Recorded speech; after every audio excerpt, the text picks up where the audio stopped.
I was not prepared for what I found in that tunnel. It stretched on for over a mile, in the back of what should have been the 3x3 interior of a porta-john. I'd been led there by a flying brain, and what I found still succeeds in surprising me. I'd planned to come prepared, but there was ultimately little that I thought would be useful.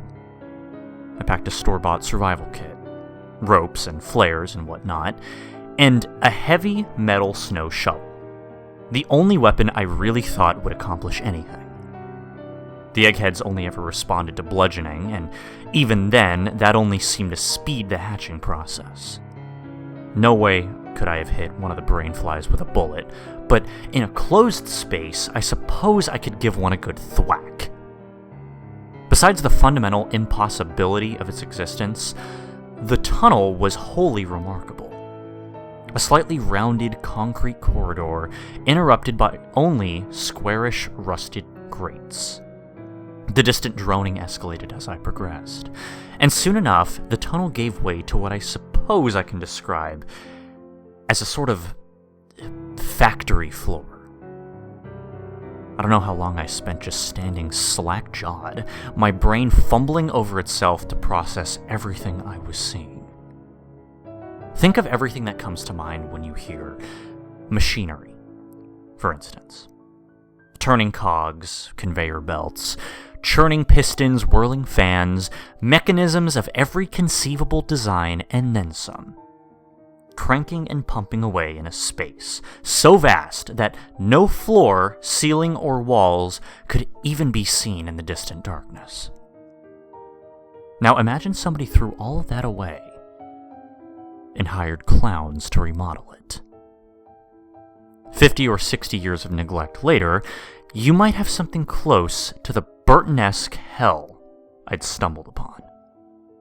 Everything alternated between cold, grimy steel and a sort of Candyland motif, with vividly striped plumbing and polka-dotted ductwork. I jumped as a shower of sparks flew from an immense robotic arm overhead. Its rusted metal casing and tangled red wiring, a stark contrast to its Mickey Mouse glove hand. I found myself retreating a few steps into the tunnel as it reached out, joints groaning with neglect, and pulled the tremendous lever with the shining pink knob. An action inexplicably punctuated by the sound of a quacking duck.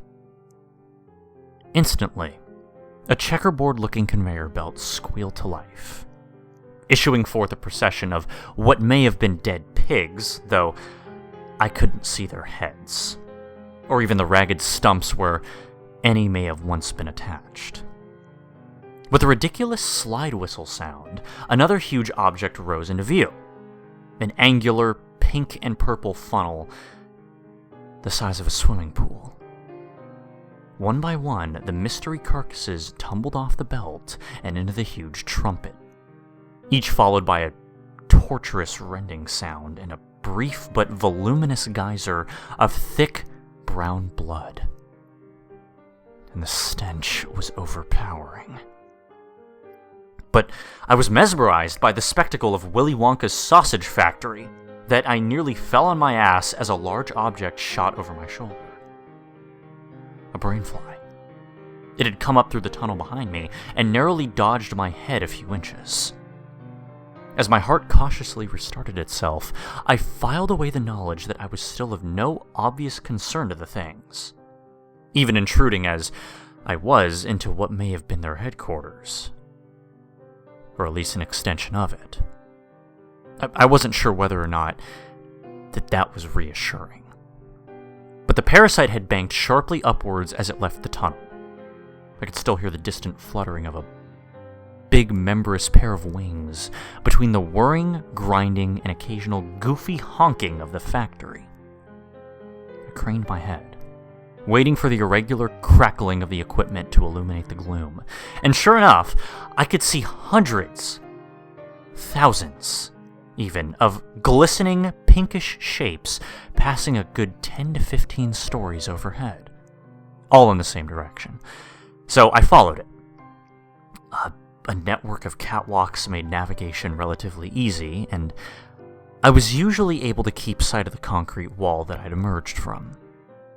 Tunnel entryways were frequent, brainflies periodically zipping through to join their brothers and sisters above.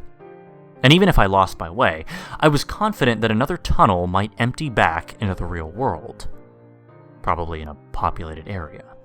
I mean, they needed bodies, after all. I shuddered.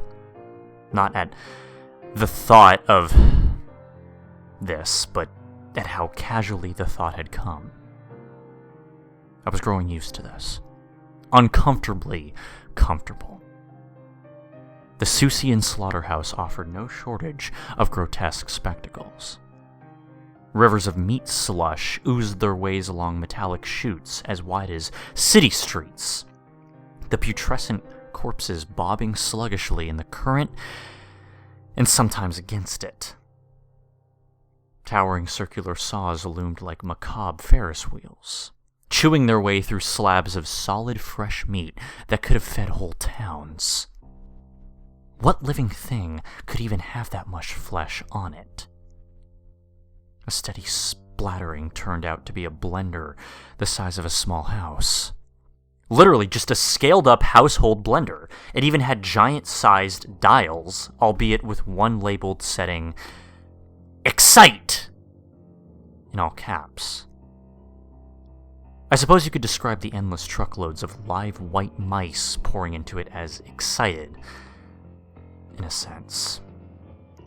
I passed bubbling lakes of entrails, fermenting tanks of gasping fish heads, mountains of broken, bloodied bone.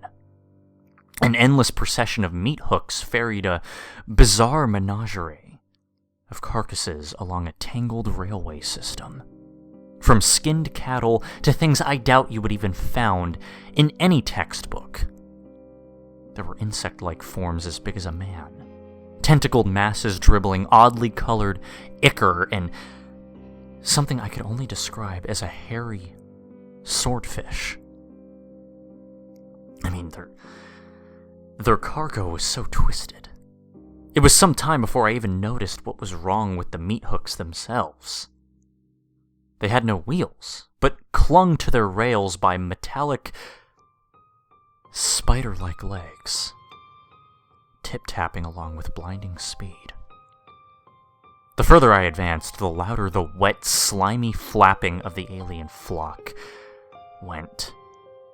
More and more streams were converging into a single mass migration, their collective wings nearly drowning out the buzzing, grinding, and splattering of the factory.